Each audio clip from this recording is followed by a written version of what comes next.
information. Collection of other forms of intensely personal information have also been conducted outside of FISA under a separate set of guidelines. Executive Order 12333, first introduced by Reagan in 1981, provides the framework. While the full scope of collection is not publicly known, I'm just going to discuss briefly a couple of the programs that we now know about. Under one program called Mystic, the NSA collects all telephone traffic to, from, and within certain countries, and in some cases, the content as well. A leaked NSA document notes that one of these programs processes over 100 million calls per day.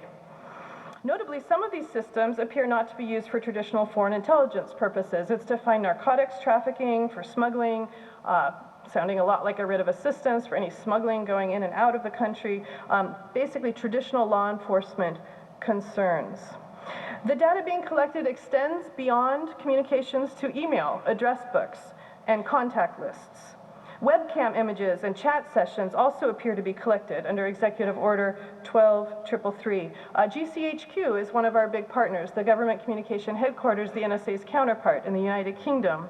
From 2008 to 2010, GCHQ files reference a program called Optic Nerve, in which Yahoo webcam chats were collected in bulk, regardless of whether the individual user was a foreign intelligence target.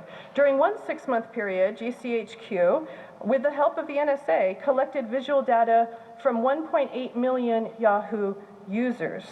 Turns out that nudity is a real problem in these. They're trying to figure out how to keep their agents from looking at all the nude photographs that are sent, but they're finding it hard to filter out for the nude pictures.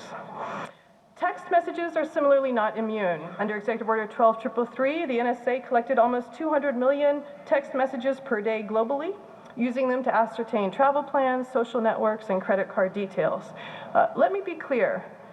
This information is being collected on individuals who are not themselves suspected of any illegal activity. Geolocational data is also being obtained by the NSA. Nearly 5 billion records per day is being collected, with more than 27 terabytes of information now associated with that. The collection of this information is subject to almost no oversight in the deep recesses of the intelligence community. Senator Dianne Feinstein of the Senate Intelligence Committee has acknowledged that they do not perform oversight of these programs. Now, remarkably, a similar argument for collection under these programs is marked by the arguments under the Section 215 program. This is the promise of big data, and this is the technology age in which we live. What it means is that massive amounts of information can now be collected in order to anticipate threats and to anticipate individuals who might engage in wrongdoing. But that approach is what the founders rejected at the founding. While information is being collected under foreign intelligence authorities, in certain circumstances it may be used and is being used for criminal prosecution. The problem is our communications are now global. We have historically depended on the borders of the United States to protect us and erected higher barriers for collection of information on US soil. But we no longer are bound by geography in how we communicate. Our conversations go internationally routinely, and when they do, they can be monitored under myriad programs currently in place. Similarly, our private papers and documents, we used to have them in our homes, in safes, in our dens, where they were kept under lock and key, or in a drawer, in a filing cabinet. Now, they're held on the cloud.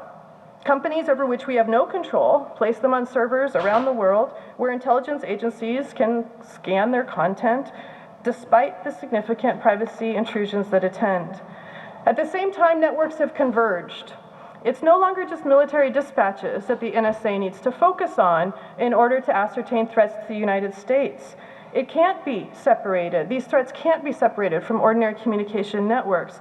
And so to intercept important information, they have to intercept information from the same networks that ordinary citizens use to communicate their thoughts, ideas, and beliefs. Digitization and the rise of big data, it means that all of this information can now be analyzed. More is available than ever before, and it can be subjected to sophisticated algorithms, generating new knowledge in the process. This large mass collection at the same time looks a lot like what the founders were trying to avoid by preventing the government from using promiscuous search authorities. It is exactly what Otis protested, and it gave birth to the Fourth Amendment. To conclude, in 1946, Churchill warned us from this very place about the dangers that attach to tyranny, the risk that great power will erode the ancient rights on which English-speaking people rely. It's not without grave concern that I return to his words. Although we face new enemies, it is our liberties that continue to define who we are. For centuries, the rejection of general warrants was central to our understanding of the rule of law. But new and emerging technologies and the government's effort to harness technology to its advantage now threatens these rights. This fight is not ours alone. The United Kingdom, still one of our closest allies and a member of the so-called Five Eyes, has itself been featured in the pages of The Guardian and The Washington Post as participating in the monitoring and collection of massive amounts of information. Sir Winston embodied the traditions and legacies of our two great nations. His father, Lord Randolph Churchill, carried the line of the Dukes of Marlborough, while his mother, Jenny Jerome, was an American. He proved a steadfast ally to our country during World War II and became the first honorary citizen ever of the United States and only the second to ever be awarded an honorary citizenship during their lifetime. When he came here to Westminster College, Sir Winston underscored that security is gained through freedom.